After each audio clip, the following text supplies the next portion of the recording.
Hello, BookTube. Sorry again for the absence yesterday. Yesterday was Sunday, and it was bright and hot and humid and beautiful. Just a beautiful high summer day. So I did what you're supposed to do on a beautiful high summer day. I forgot all of my obligations and just read all day long with my little puppy. And as a result, I didn't do... As a result, I didn't do the 2 read-alongs for this channel, and I also didn't do the New York Sunday Times. I went and got it first thing in the morning. Unbelievable. To go and get the paper first thing in the morning and have it already be 90 degrees Fahrenheit. That was just unbelievable. But I went and got it, and I read it in a detailed way, but the day just didn't lend itself to any kind of sitting up straight activity. And so as a result, today we will have an abbreviated version in which I quite literally talk about yesterday's news. You knew this day was coming, didn't you? I get the New York Sunday Times mainly for the Sweet Tootsie Roll Center, the New York Times Sunday Book Review, a standout pull-out book section, one of the few left anywhere in the country, that is just a marquee. It's just you have arrived. Your book has arrived. It has an incredible amount of clout in the reviewing world, more than any other book review. But before we make our way to the book review, there's the rest of the paper to get through. And I was going to do, I briefly thought about it, but even at 9 in the morning. If it's 90 degrees at 9 in the morning, I briefly thought about it, but then I briefly abandoned it. But I was going to go through the paper section by section, because that's always fun. But now it's yesterday's news. And the only thing from the main bulk of the paper that I really want to talk about is nauseatingly infuriating. And it's in the very beginning. We've talked before about how the most expensive real estate anywhere in the world of journalism is the front page of the Sunday New York Times above the fold. The newspaper world rationale being that the newspaper world rationale is that newspaper readers are the laziest creatures in the world. I don't know why that is, because that is actually the opposite of true. The people who still bother to read newspapers are very energetic readers, but nevertheless, it comes from the old days when newspapers were displayed at newsstands and in those dispensing boxes. You put in your quarter and you get the paper. I don't know that any of those exist anymore. And newsstands, certainly open-air newsstands where you walk by and there's a bunch of stuff on the sidewalk, that might exist on a couple of blocks in New York City, but they don't exist anywhere else in the world anymore. But it used to be that was the reason for the value of that real estate, because they were folded like this and stacked like that. This was what you looked at if you were literally just passing by. And this was all you saw if it was in a dispenser box. So over time, over decades, the front page above the fold became the most valuable real estate.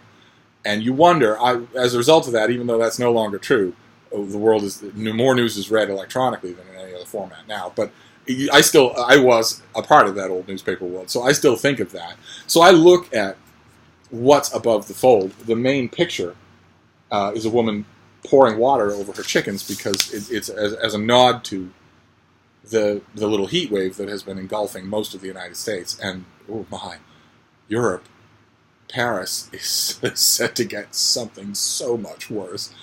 I don't know. I don't even want to think about the death toll in Paris by this time next week. I don't even want to think about it.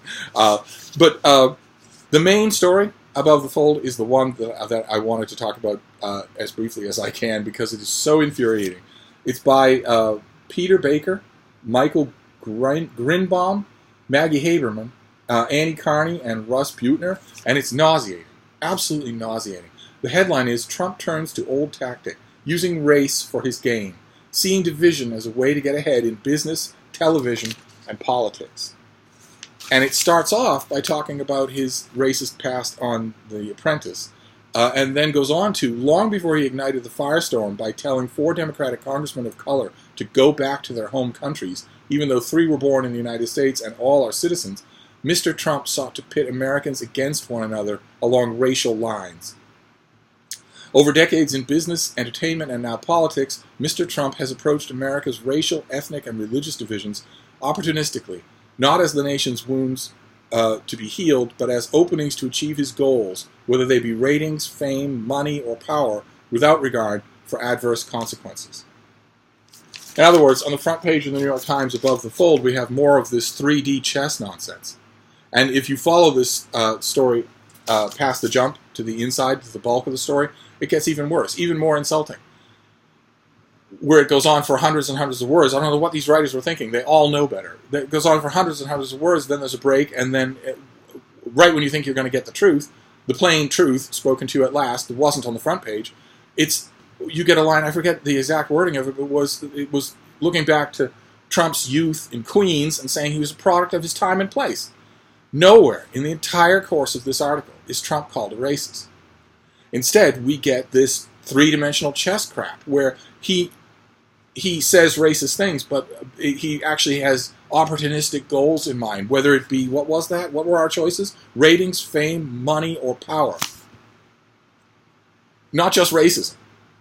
Not just that. So an obviously, openly, and rancorously racist block of tweets and follow-up comments is excused. This is excusing him. This is giving an alternate narrative to the newspaper readers of America that does not accuse the President of the United States of being an obvious black and white racist. And I don't know why the New York Times would do that. What can they possibly have on their minds to do that? It's not to curry favor with a president who calls them the enemy of the people and who would cheer if an armed gunman broke into the newsroom of the New York Times and opened fire. He wouldn't cheer openly, but in his next rally, while the bodies are still warm, at his next, cult rally, he would say something along the lines of, I think it's a terrible, terrible tragedy. I just wish they hadn't written the things they'd written. We will almost certainly see that happen. And that's exactly the tone that he will take. So the Times doesn't have any favor to curry with this guy. I don't know why they don't just... I don't know why they would greenlight such an enormous effort at burnishing his reputation, at giving him a bolt hole, an out. Instead of saying that the reason that someone gives a racist set of tweets is because they are a racist. No, instead it's 3D chess. I'm pitting one side of America against each other because I'm mathematically studying the Electoral College map. Ridiculous. Absolutely ridiculous. That the offending back where they came from tweet had no three-dimensional chess behind it at all. It was simply racist. And it was worse than it seems because it wasn't directly written by Trump. It was the transcription of a rant that was made by someone else. Someone else was in the room and someone wrote that tweet and hit send. It wasn't Trump who did it because it's grammatically correct.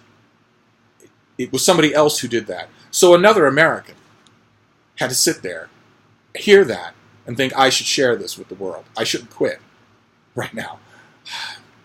But this is unrecognizable. This Trump is unrecognizable to those of us who know what the real man is like.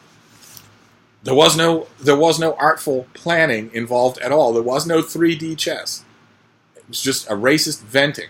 That's all. And an article like this just makes me wonder in horror what the Times is going to do in no more than 3 weeks. This guy is just going to use a racial epithet. That's next. That's the next step. He's encountered no blowback whatsoever of any meaningful sense from his own party or from anybody that he can count on for money, from a racist screed on Twitter. He certainly hasn't been banned from Twitter. I would have been. You would have been. If we had written the same things, by now we would both be banned from Twitter, but he hasn't been. That is going to embolden him. The next step is for him to look at someone, I don't know who it will be, and just use a racial epithet. The kinds of things that he says all the time in private. He will just say it at a rally, or he'll say it in a tweet, or he'll say it out loud, and then what will the New York Times do? This New York Times that he calls failing and would like to see out of business. How will they curry favor with this monster then? Dissect what that word means and its long and troubled history in American lexicography? Ridiculous. Ridiculous. What is to be gained anymore by this kind of pussyfooting? I don't know. I have no idea what's to be gained by. But that was going to be my main digression into the paper itself. And then we get to the book review. And the book review is fantastic this time around. The big cover review is The Nickel Boys by Colson Whitehead, a fantastic review by Frank Rich that goes on and that is really good in its whole length. But this was also just a really good issue in terms of content, just across the board. The letters section, I always go to the letters section to see if anybody from last time got in trouble. And last time, you remember, the book review was the 50 greatest memoirs of recent times.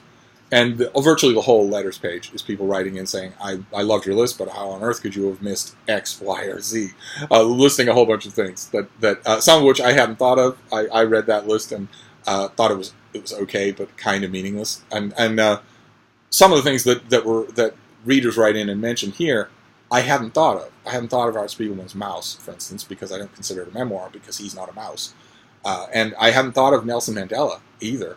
And a couple of these things, the things that were exempted, also made me think of Frank Conroy and wonder what you would do with Frank Conroy, and whether or not you would count his breakout first book as a memoir. I certainly would, but maybe it's autobiography or maybe even autofiction, an early example of autofiction. But people writing in and suggesting alternatives is not quite the scandal that I wanted. But the main bulk of the issue is just really big, full-page, meaty reviews. There's one on Tim Bovery's book Appeasement, Chamberlain and Hitler and Appeasement. That's by Lynn Olson, and it's nice and big and really thoughtful. There's another one by Candice Millard, who did Hero of the Empire, on Clay Reisen's The Crowded Hour, about Theodore Roosevelt and the Rough Riders. And you get there's 2 whole pages of great meaty nonfiction reviewing. There's The Ice at the End of the World, which we've seen on this channel and which is getting really interesting reviews. It got a full-page review. There's Chris LeBron gives a full-page review to Grace Will Lead Us Home by Jennifer Berry Hawes about the Charleston Church Massacre. I didn't quite know what to make about that book, but the review was excellent, just excellent. And it goes on from there. Probably the standout review for me, Gary Christ, who was the author of The Mirage Factory, he does a review of a book that I don't think we saw on this channel. It's Mark Arix's book, The Dreamt Land, about how California exists even though there's no water. that California exists, there are homes, there are cities, there are mega cities, there are also extensive farms, even though there's no water. And The Dreamt Land is all about the history of that project. And it's a big, thick thing. I have it here. I really liked it. I'm glad to see it get a full-page, very positive review. Although I don't think we ever saw it on this channel. But I think in this issue, probably the thing that will get a lot of attention from a lot of people, and you can tell me if you've been. I just started reading the New York Times again recently, as you know, just about a month ago. So I haven't been doling, pouring over it every week for a long time. So those of you who have might tell me whether or not this has happened before. But the shortlist feature at the end, the Times always does a feature at the end where they group 3 books by a theme. In this case, it's Stories in Translation. The books are Rain by Mia Koto, The Sun on My Head by Giovanni Martins, which I thought was really, really good, The Sun on My Head, and Arid Dreams by Dunawad Pimwana. And these 3 are rounded up and given brief reviews, and the reviews are by Antonia Hitchens, the daughter of Christopher Hitchens. And I didn't know that she was writing, much less writing for the Times. And I'm curious now to know what kind of a career she's carving out for herself, and can't help but wonder if the Christopher Hitchens fanatics out there are going to note her name and maybe follow her. I have no idea. That's the first time. You can tell me. Is that the first time she's appeared in the Times, or does she do the shortlist on a regular basis? It's interesting to me to know that one of his children is going to take up a literary career. But you'll be getting all of Christopher Hitchens that you want and more in August when David Murphy and I do Hitch Along, where we're reading God Is Not Great, chapter by chapter, day by day in August. Oh my! But anyway, that was the New York Times. That was the week that was. Only not much of it, just a rant and the book review because we're a day late. But I'm hoping that doesn't happen next week. I'm hoping that everything goes business as usual next Sunday. Yesterday was just too dreamy. To possibly, I didn't think about doing anything. I didn't think about doing anything till the day was over, and that's bad because now I'm behind not only on videos but on deadlines, paid work, all sorts of professional stuff. So I'll try not to take too many days like that. I do think, as trite as it sounds, I think it did me a world of good. But nevertheless, I apologize anyway. So I'm going to wrap this up, but I'll be back. Thank you, BookTube.